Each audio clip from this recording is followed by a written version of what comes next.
Hello and welcome to Dell's Gaming, and it is once again in the From the Depths and time to do some more shipbuilding, and it's the time for the Regia Marina, to the Italians, to get one of their primary ships. So what I'm going to be starting to build in the background will be the Littorio class of battleship.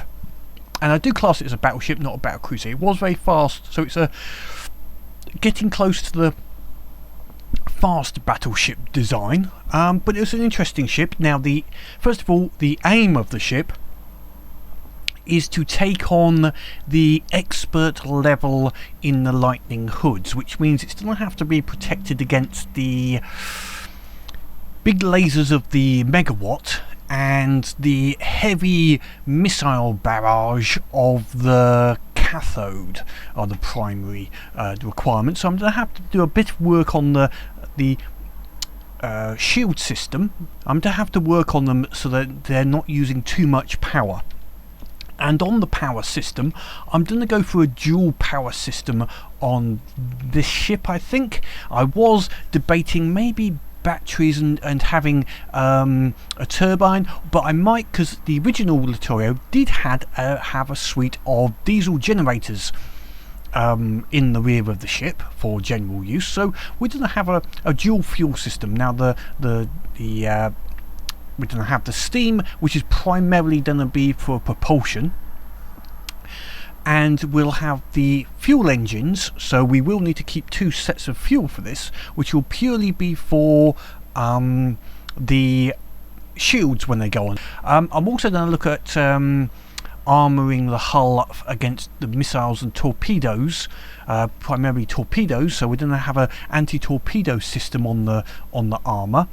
But the main guns will be these nice big 15-inch. Well, these are 388mm, but originally they were 381, and they're semi-armor piercing, fairly high rate of high velocity, designed to go through about 2 meters of metal on my testing, which is, so they were sort of semi-armor piercing, and the ship itself will have the equivalent of about 3 meters of metal, so it would be resistant against its own guns.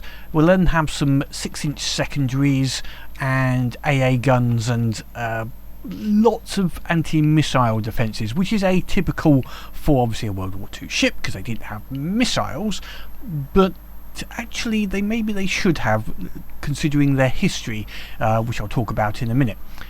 As always, look in the description for time codes to particular points in the design that I may be showing and talking about, but otherwise I will start the build and just have a bit of a talk on the history. So the Littorio class is also known as the Vittorio Veneto class, was battleships which were primarily originally designed, and they went through a few design changes due to the Washington and London naval treaties. Originally Italy was given 71,000 tons to build battleships, so there was a design for a 35,000 ton ship. As things started to change, they didn't build them immediately. This was in the 1920s, and they waited around, and there was a few different design options, everything from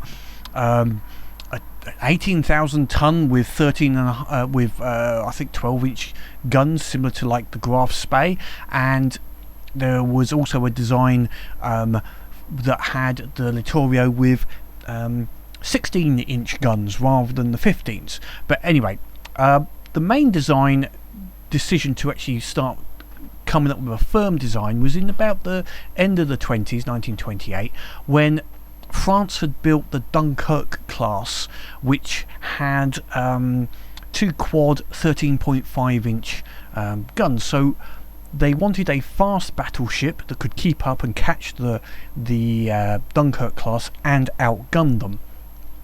the design at the time went up to about 35,000 tons, and the eventual ship was about 40 to 41,000 tons displacement at the end, and it was given the three triple 15-inch guns with 4 triple 6-inch turrets for secondary armament.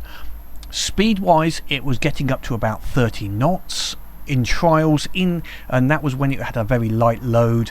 In actual combat service, it would get up to about 28 knots, etc., as a maximum, just a bit above that, so that was good. Armour wise, it was designed to have armour which was would stop shells of its own calibre. Now what that means is that, that's why it's a battleship rather than battlecruiser. It was designed to withstand shots at or above its own gun sizes, which is a sign of a battleship, but happens to be fast, so that's why it's a fast battleship in my view. It also had an unusual torpedo protection scheme under the water, involving an area, a void area underneath, which was airfield, so that it would absorb the impact and the shock of hitting torpedoes, so it would not spread into the main citadel area and the machinery areas of the ship. In reality, due to poor manufacturing, the actual system didn't quite work as expected, and when they did take torpedo hits, the system collapsed and the shock went through anyway. But it did help a little bit, but the idea was good if it had been manufactured a little bit better. In service, the ships were built first of all with the Littorio and the Littorio were laid down in about 1934, with the Roma being laid down later, and the Imperio not actually ever completed by the start of the war. The Littorio and Littorio both did see service, going out on a number of raids against British convoys and fleets.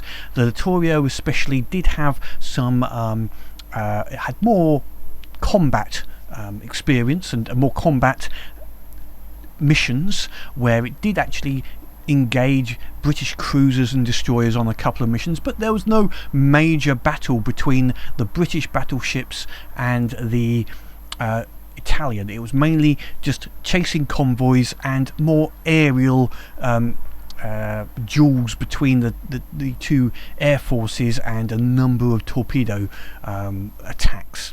When the Italians signed the armistice, the ships that were built at the time, the Littorio, Littorio and the Roma, all started to head towards Malta for internment at the end of the war. During this, to stop the ships being taken by the British, the German Luftwaffe decided to attack the ships en route, and this is where you could say the first missile use, and it would have been good to have anti-torpedo, because the Germans used the Fritz X guided bomb, one of them hitting the Littorio and 2 hitting the Roma.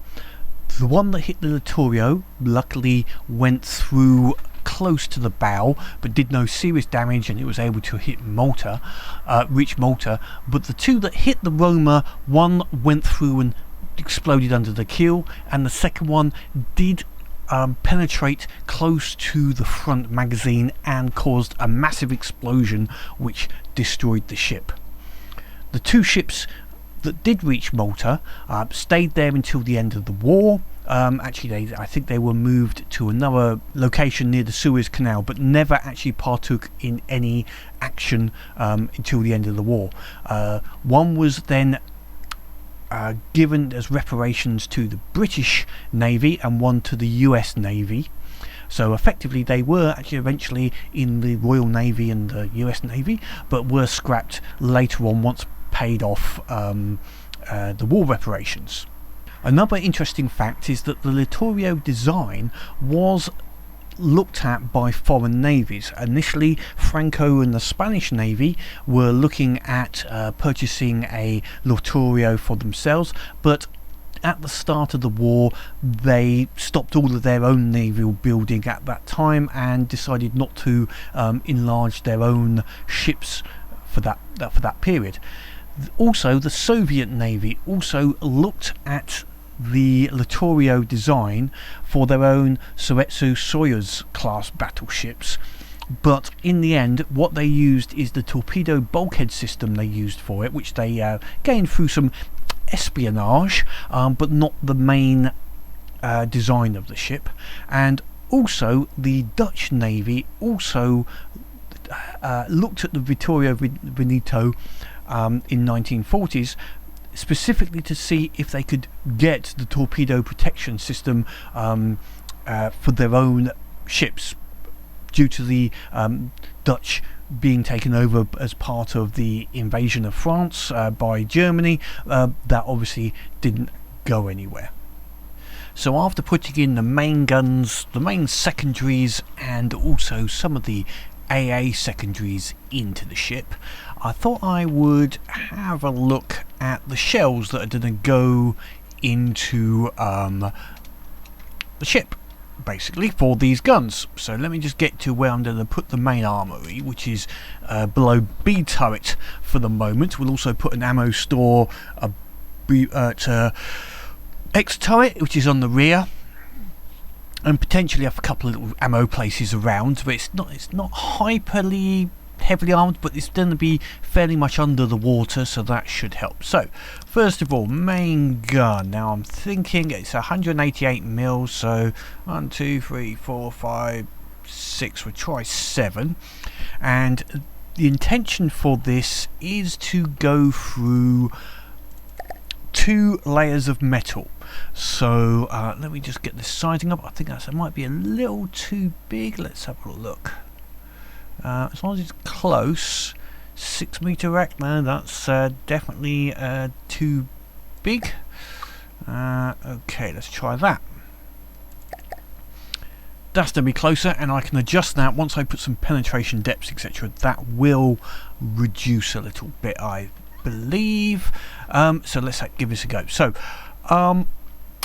main bits, let's go through. I'm using an armor piercing head, so I want the armor piercing to rough calculations I work with, and I know there is a spreadsheet out there where you can put in all of the details for 2, 3, 4 whatever beams of metal, and it'll tell you exactly what armor piercing kinetic does. But for 2 shells it's actually about 85%, but I just say double it and you're in the right ballpark for getting through. So we want the armor piercing to be roughly around 30, and I'm thinking, let's see, I don't need some, and the kinetic damage to be above about 5. You got a double for the first one, then add the one, so around 6,000 for the kinetic damage as well. So if we go for some HE, no, let's just put the basics in,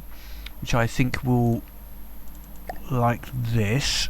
Still showing 5-meter rack. Now what if I reduce the power on that a little bit?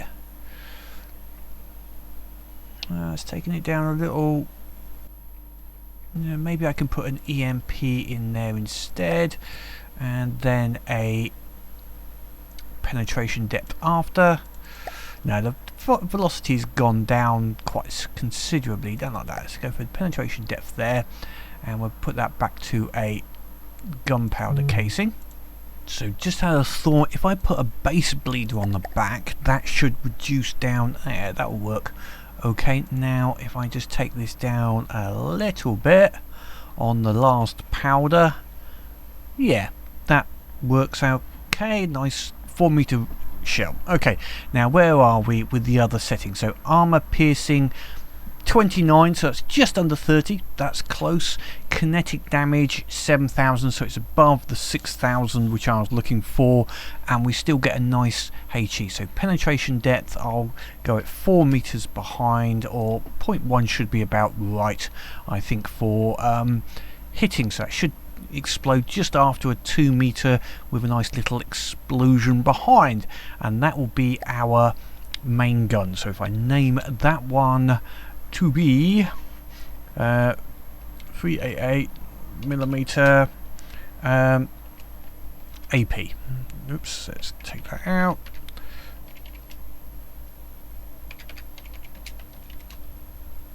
Now, secondary guns are going to be similar, but I don't need them to go through as much. Now, secondary guns, just to check the size, were 179.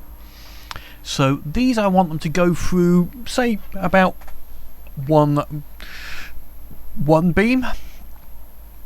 But I'm going to put a little bit of EMP on this as well. So let's see what we get if we go down to 179, and we're going to need a bit of solid in there, and we'll start with a similar sort of makeup and a pen depth, but I want to keep the velocities going down a little bit on this. So let's change this a little bit already.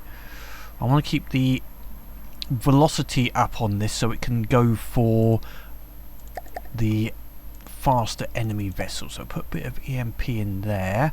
Armor piercing's good. Yep, velocity's okay on that. Let's put an HE in here instead. So armor piercing 19, so that's above the amount for a metal beam, and the kinetic damage is a little low actually. I would have preferred that to be a little higher. Let's just try putting in a solid in here.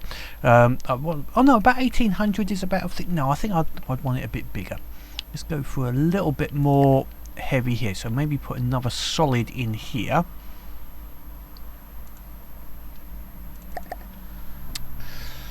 Didn't actually make that much difference. Did increase the armor piercing, but didn't increase. Okay, I'm going to leave it with this here, and it'll be good against, say, light alloy. I think that will go through light alloy okay, and then explode afterwards.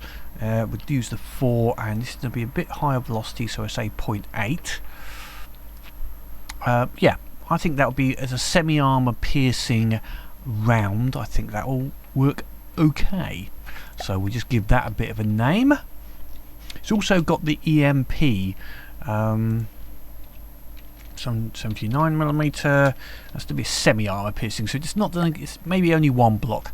And then finally we're going to have the 90 meters, which I think the 90mm, which I'm going to start with a flak, because I like a flak to give, if it's even close, it's going to get, yeah, that's about the right size. It's going to get something close to hitting it, at least some damage within 12 meters, which is good. Now I'm also going to put frag on this, because I like frags, because just a few frags gives you a chance of going a fair reasonable bit of damage, because you got 105 from that. But if one of these fragments hit, that's going to do a nice bit. And then some HE, and then finally a timer. Where's the timed fuse?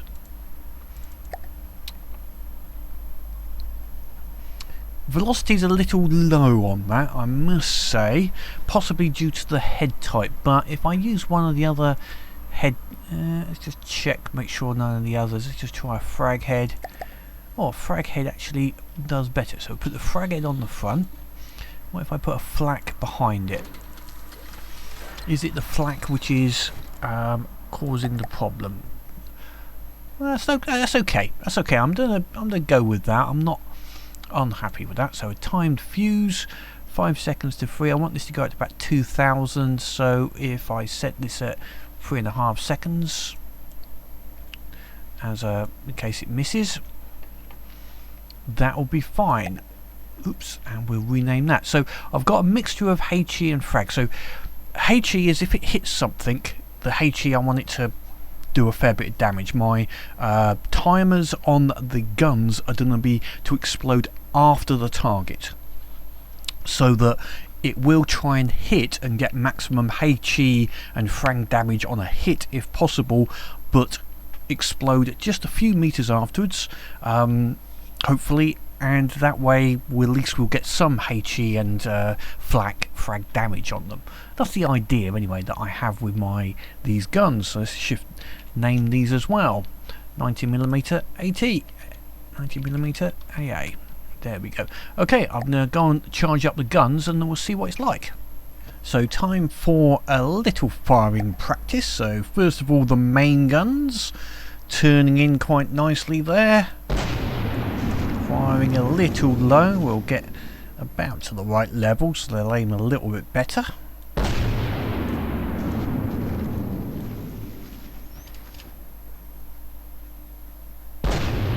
See if I can get one of them to actually fire correctly. There we go. Yeah, not too bad. They fire about 9 rounds per minute, which is not hyper fast, but they've got a good amount of firepower going out. The secondaries. So I've set up some of the requirements for the secondaries, so they're going to fire out. We've got the triples on the end and all these 90mm. I did have to make a change to these secondaries. I realised afterwards they were a little long, so I changed the penetration depth to a base bleeder and reduced the size of one of the gunpowder casings, so it kept the velocity high, but we've removed the penetration depth, but they weren't really a high penetration, so they're more of a now just a definitely a semi-armor piercing style. Let's just get this one to aim directly at it. Yeah, that fires out a lot better. Fire rate of these generally, let's see, we've got 12.4, well 24 is going to be the limit based on the cooling, which is okay, and these got a much more sustainable high rate of fire of basically it's going to be 121 because of the cooling limit. But these have obviously got a high angle of fire as well to fire at any incoming aerial target, so that should push out a fair bit. Combine that with a few simple guns which will be dotted around as well. I think that'll have a significant AA advantage. I've set up the zones temporarily for the test firing. I'll just have to sort out the ranges where these guns are going to be. I mean, their actual shells have got let's go and have a look at the actual shell. The actual shell, if we put it up to 388, has actually got 27 kilometer range, so we'll have it set at 5,000. The secondary guns actually have a range of 13 kilometers, but I will set them maybe at about 3,500, I think. And the AA guns, they actually must be, well, they got, let's see, 90mm. They've got 3,000, but I must be set them at about 2,000, and then the simple weapons I'll set at around 1,000, maybe, yeah, about 1,000 meters, maybe the 20mm at around 600-700, something like that, as I start going and building. Okay, now it's time for me to get the superstructure built, ready for what's going to go inside. Before I start sealing off the back to put in the propellers and the basic engine propulsion, which would be next on the list to look at, I just wanted to have a look at the armour and anti-torpedo system that I was thinking of, and just discuss and or get any comments as to whether you think it's pointless or could have an effect, etc. So the basic armour scheme, as you can see, is a light armour, heavy, stone, and then metal. Sorry, not heavy, alloy, metal, stone, metal, with a wooden liner on the inside, which will I'll complete that on the back here, so it will be a wooden liner. Now below the waterline, so and I'm hoping the waterline will be about somewhere on those two levels there, so the the main armor belt will go slightly below the waterline. In the center around the engines there will be, you can see there's a lot of for the secondary guns that will add in a bit. There's an extra layer of metal, and I will put a metal citadel in, just in case there's any fragments etc that come through. But on the torpedoes, which generally will be hitting below this level in theory, depending on the exact settings, the idea is most torpedoes will be HE based, with potential of some EMP as such. So we've got a double hull here, which in general, apart from a center bit in the center, is protected by a stone, which will act as a EMP dampener as a first point. So any EMP will travel and get blocked by the stone blocks. So that's the first part. The second one is the idea I've got here is similar to the system that the Italian system had, was having an air void which the explosive force could expand into and therefore dissipate. And it's the same from the depths. There is an idea of HE propagation, where the force expands out from the explosion points and would be stopped by if the force is used in that area, and or effectively the theory is find the least path of resistance almost. So as it starts destroying easy blocks to destroy and finding gaps, it's going to dissipate in that area. So by having wooden blocks in here that act as a fairly simple way, it should expand out into these areas rather than going through the more difficult to destroy metal. Yes, it will damage the metal, but as it expands out, the theory, and this is only theory, the theory is the explosion will dissipate into the voids rather than trying to go through the metal.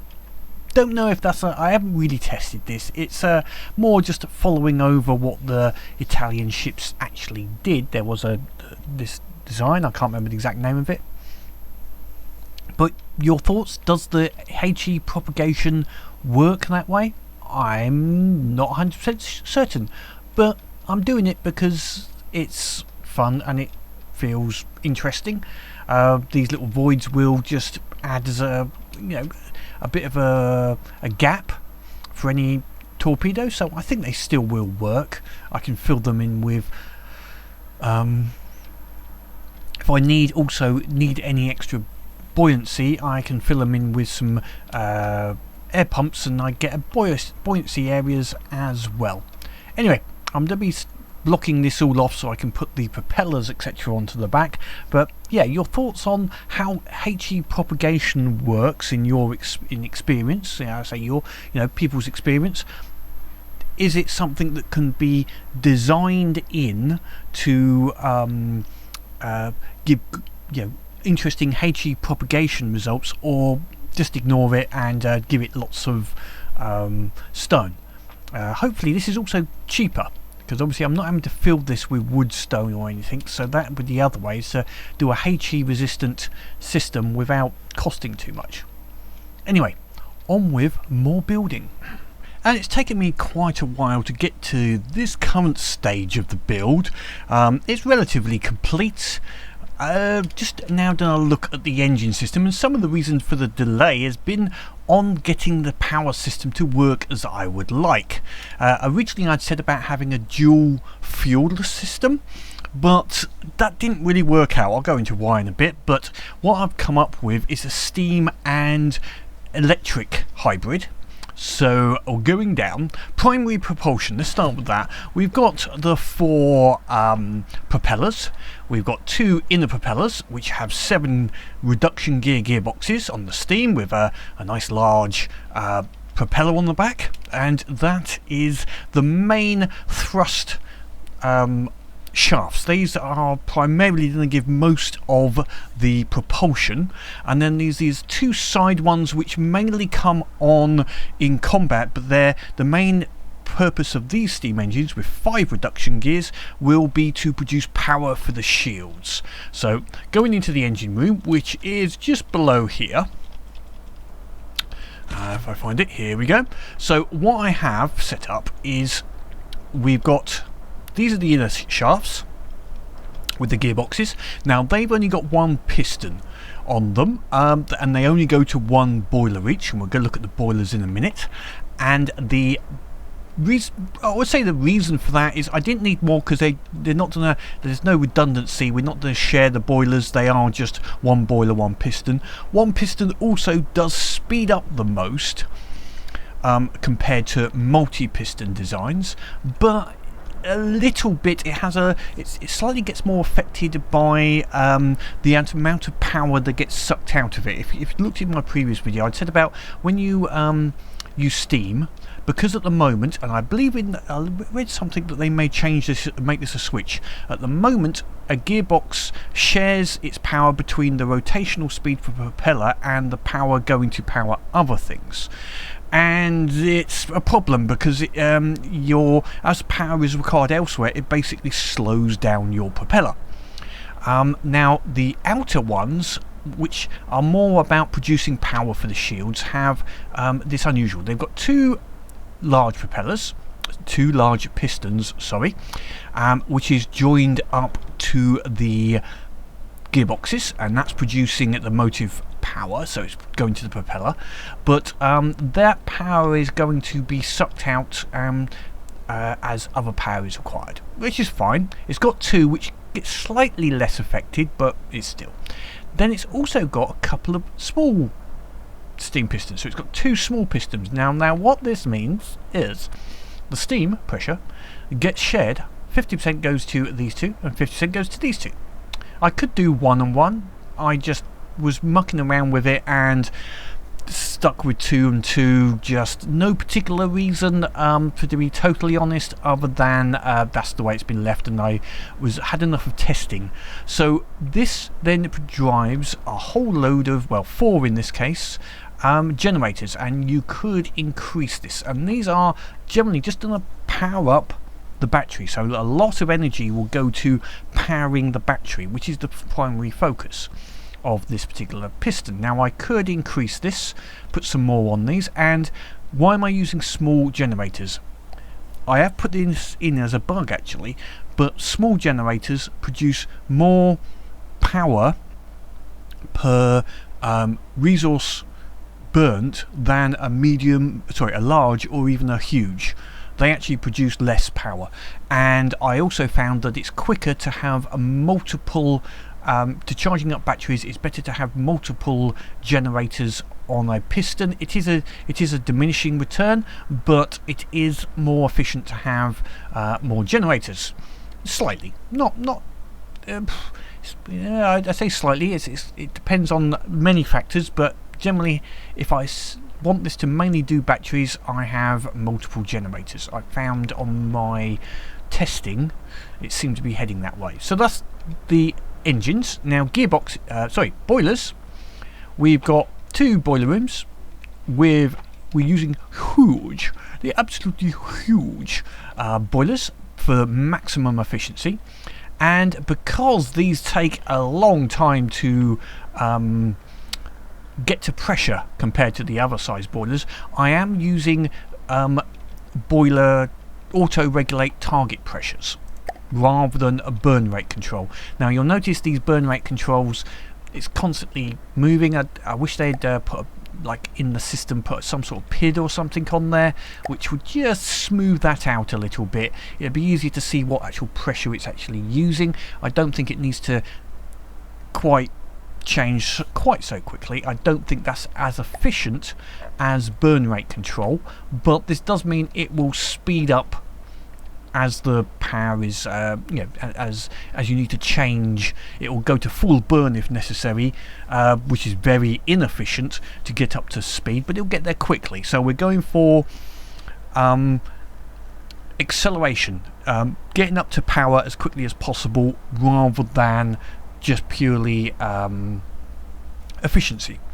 So controlling these boilers, we have loads of control blocks. So the first one, this is just purely for motive power, is if there's no enemy and you want to go forward, set it to 1750. So that's the first, which is approximately around 5% burn rate, give or take a little bit, but 1750. Next one, if there is enemy in range, then set the burn rate to 3900, which is about 11%, and we'll get it up to somewhere around 16-17 meters a second. And then we've got, if this is our chase speed, so if the enemy is quite far away, so 2000 to 5000 meters, and it will try to get the ship up to 26 meters a second. So it will set the boiler pressure to 11,000, which is good for acceleration. Get it up to that 26. If it goes above 26, then it will back out to the 3,900. So it will try to keep it around 26 meters a second in general. Finally, we have these boilers. Now these are mainly going to be about producing power for the shields and the batteries. So static, when there's no one around, 350, which is about 1%, so it produces a little bit of power. And then if there is enemy in range, 2900, which obviously will produce a bit more power. It's about, I'm trying to remember, it's about 8%. I can't remember the exact figure that is. It's a little bit less than the 11, so I think it's about 5-6%, something like that. Let me just compare that. No, I think it was about 8% from memory. So anyway, about 8%, I think, roughly. And then we have, if the battery goes low, so this one here, so it's purely battery based. So if the battery goes below 50%, go to quite a high. 5,500 is enough to basically charge the batteries up and power all of the shields, etc. So that is the engines and the boilers, etc. Final bit is the shielding. While we're talking about power, now we'll see the shields later on, but where I've got shields on the main guns, but also I have put shields on the front at angles and also along the sides. And what I have done is made them so that they turn on only if there is an enemy in that direction. So what I have effectively done is put a control box next to every shield. So if we go in somewhere in here, we should see them. So here's an example. So this is the front shield. So if there is no enemy within the 30 to 120, i.e. straight ahead, turn the shields off. And the ones at the side, for example, will have on this side, well, if there's no one between 10 degrees, which is about there, to about 170 degrees, so there's 10 degree off the front, turn the shields off. So, and the same at the back, so if there's no one at the back, and the same on the port side, if there's no one over there, don't turn the shields off. So this should in most cases stop the shields going to, turning on when they basically don't need to. I'll get rid of those now while we're about it. And finally, we talked about the using power and the electric engines, and down below, if we go down the stairs, and this is mainly walkable, we go down here, there is a couple of big engines just after the boiler rooms. We've got the resource room for the boilers, and then we have these batteries. I also put a couple of small electric engines at the very rear, just to let me just try and bring this up so we can see them. There we go. And they run at 125% efficiency, so they're fairly good, efficient electric engines. And the same at the very, very rear.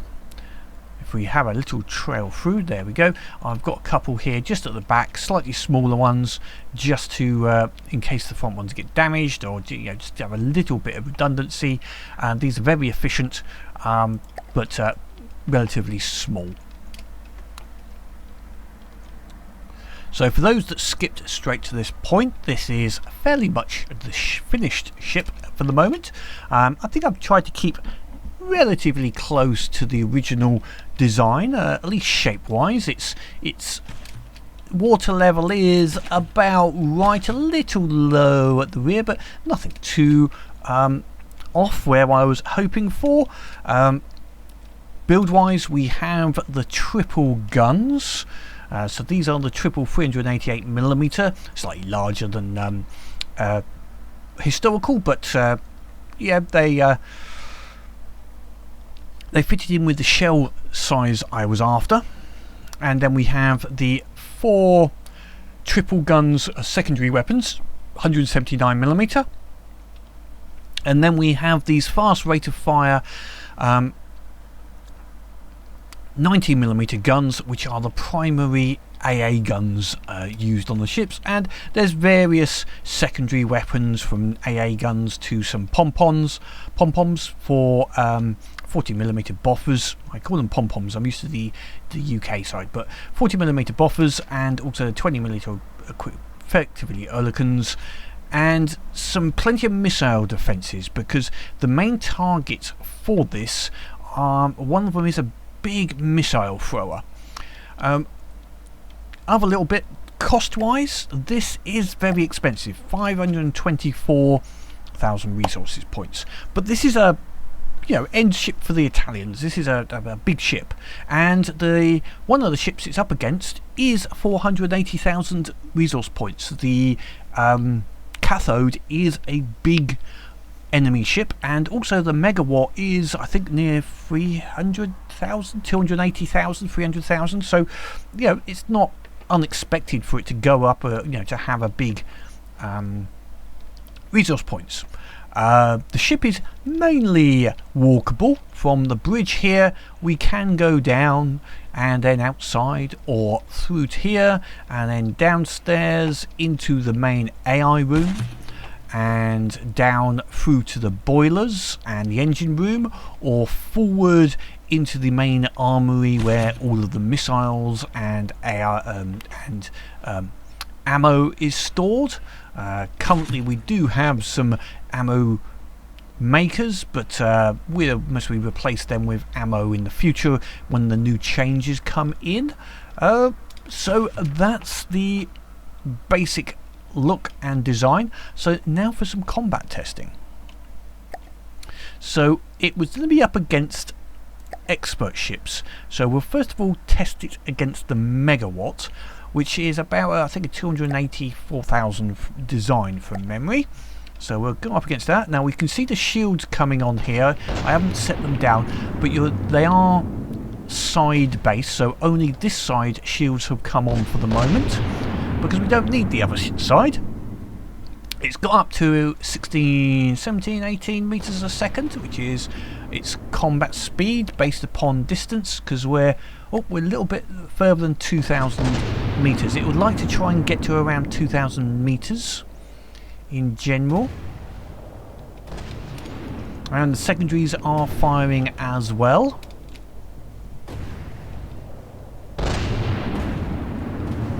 And this side shields have now turned off because it's on the opposite side, and only the other side shields have come on. It's now facing in the other direction.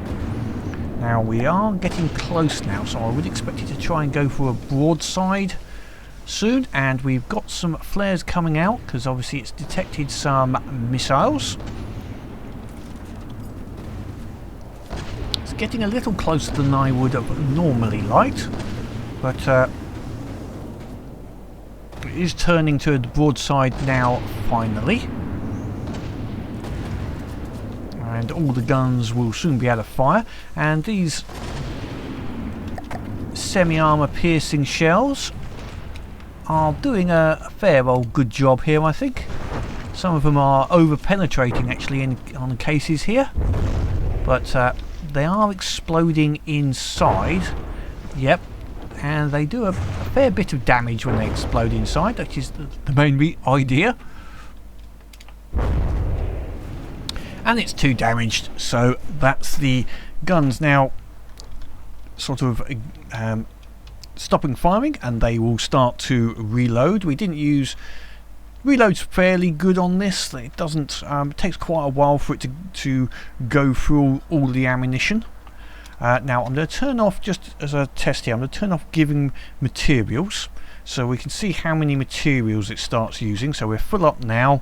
It's going to be using some for ammo, I think, now.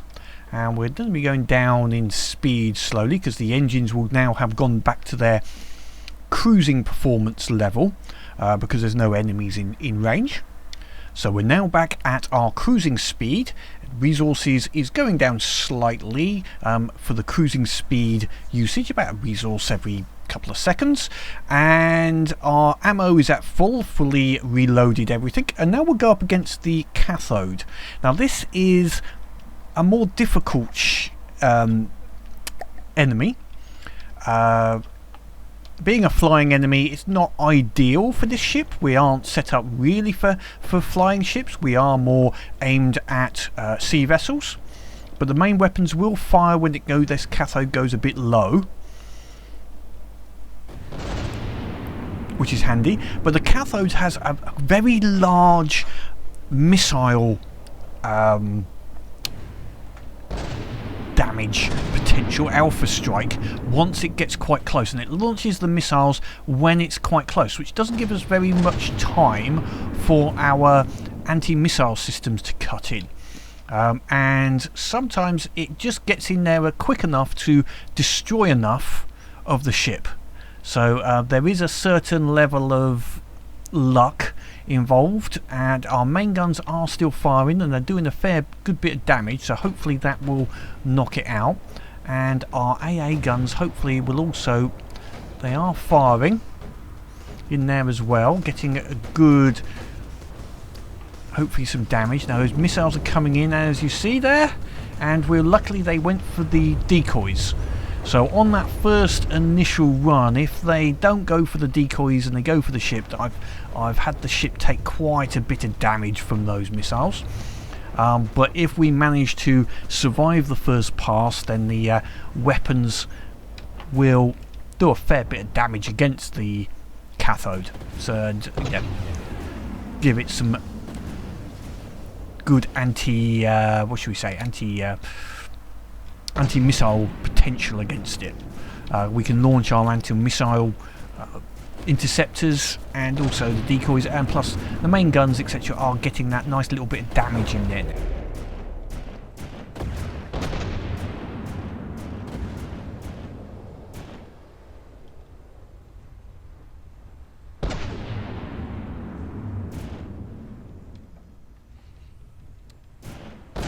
So secondaries and the main guns are all having a go at it. I think it's going to be severely weakened now. Now we haven't got any other ships here. We've just got the Cathode, which would most probably be about right. It would be a Cathode against battleship is more than likely. Sending out more of the decoys against incoming missiles. It's a big old enemy ship, but its lasers seem to have been taken out, so obviously I think we've done enough internal damage now to take out a lot of those weapons.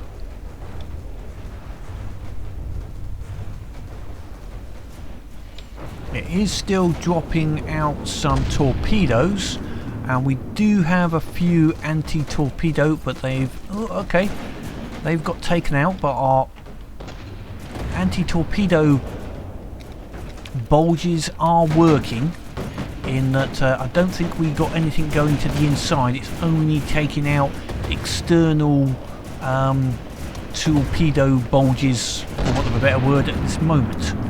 And he is 2 damaged. Excellent, so that works. So after that little battle, and it also repairing and doing all the ammo, we haven't used that much materials. We're at 167,000 from 169, so it was actually less. It was about 13,000, a little bit less than 13,000 material, and we would have got back over 30,000 from the battles we were in. So overall, that's not too bad. Final test then. What about if I put it up against a load of the lightning hoods? So we're going to go regular as well as expert. Now we're not going to do the big ships, although what we'll do is, what if we have one of their Solaris is a very high speed aircraft, so that's 12 points. Let's put in a couple of surges, so we're giving this quite a bit of a heavy anti-air, so that's about 36 points worth. So what ships have we got now? Ampere, so that's going to be about 36, that's about, yeah, 46, so that's going to be about 50, just over 50, and then that's going to take us up to about 90, and then we'll put in a flash just for giggles. So enemy fleet coming in now. Normally, to be frankly honest, the Littorio would have an escort frigate. One of the Fricaria escort frigates really should be helping it a little bit here, but we're going to put it out on its lonesome. It got caught, let's say, and we're going to see if it can survive. There's a lot of flares going out against all of the missiles coming in, and with the new system of counting 10, I've put a load of small missiles in there, small flares to help, and against that Caspian, which is a fast old ship, our AA is doing a bit of damage, which is good. Again, it's not its specialisation, but it's working. Our main guns are going to be working over the Eclipse and in general, but I just want to see how much damage we do take against effectively a 100-point fleet, which is about double what I would expect. If I had to rate this, I'd say it's a 50-point ship. And we got, and one thing is, this is testing the power, because we got the shields on both sides now, although some of the shields here looks like it's been taken out. Power wise, we are just a little bit below, actually. We're not quite producing enough power. There we go, power's back up again.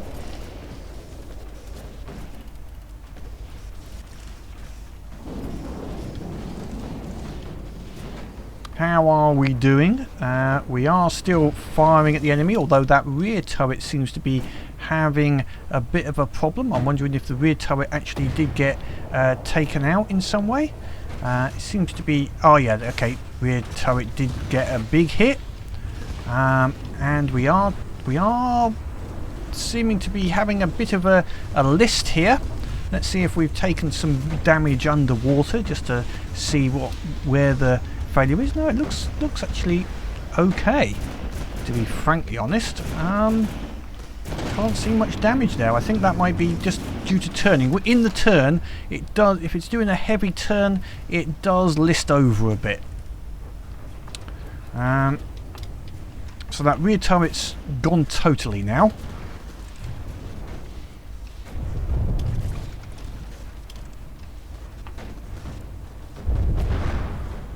But what have we got left on the enemy? Let's have a look on, have a little comparison of their damage to ours. So we're at 98% and Solaris 96, Surge 87, 90, 80, 80. So they have taken more damage. We'll have a look to see how these shells are doing against this. Is it the Eclipse over here? My camera speed is a little bit low at the moment, but they are firing in there quite nicely, these main guns, and I think, yeah, they are definitely exploding inside. It's nice to see these ships. Yeah, they are penetrating and exploding on the inside, which is obviously going to have reduced its capability quite considerably. Oh, it's firing those guns, the basic lasers.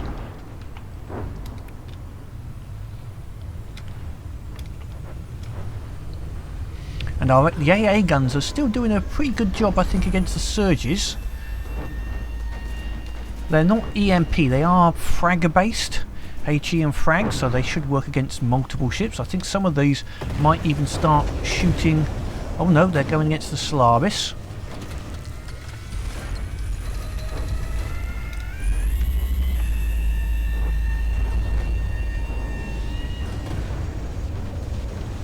One surge is underwater and the Eclipse is rather close.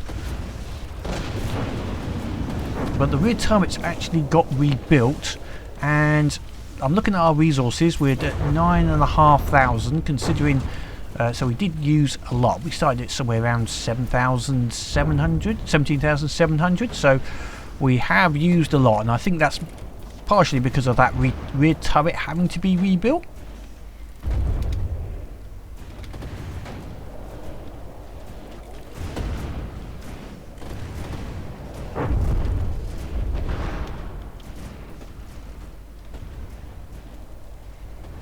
I think we've we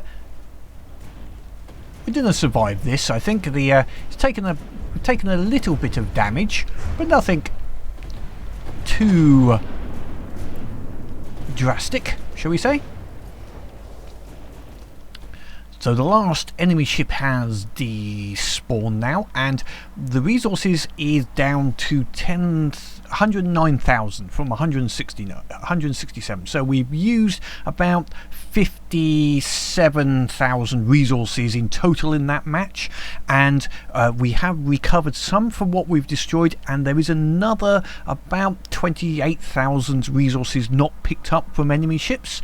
So overall, it was a minus in that battle, but that's fine. This is not designed to be cost efficient. It survived the battle and could go on to do another battle, but it would be a lot of that. I think is, I'm trying to think, I'm not sure. A lot of that was that rear turret getting blown. That rear turret obviously got blown, had to be rebuilt. That did use up a lot of the resources basically in one fell swoop. Otherwise, yeah, I think I'm happy with that. I'll put it up onto the workshop on Steam. I can do that now. They fixed that problem, so I'll put all of the Italian and French ships up onto the workshop so you can have a look at them. You can add some bits on this or use it as it is, but we will next see this, I think, in the campaign. I'm going to start bringing in the smaller French and Italian ships and get the campaign a little bit further along and see if we can complete it before we get the new AI changes coming. As always, leave any comments down below on the build or what would be next. I think I'll do a little bit in campaign, but I will build a French ship next, potentially. I have got another Italian one which I haven't done the build for, which is an advanced missile, the Colbert. I will bring that one in as well, against possibly as an escort for this ship when it comes into game. But until next time, keep playing the game and have fun.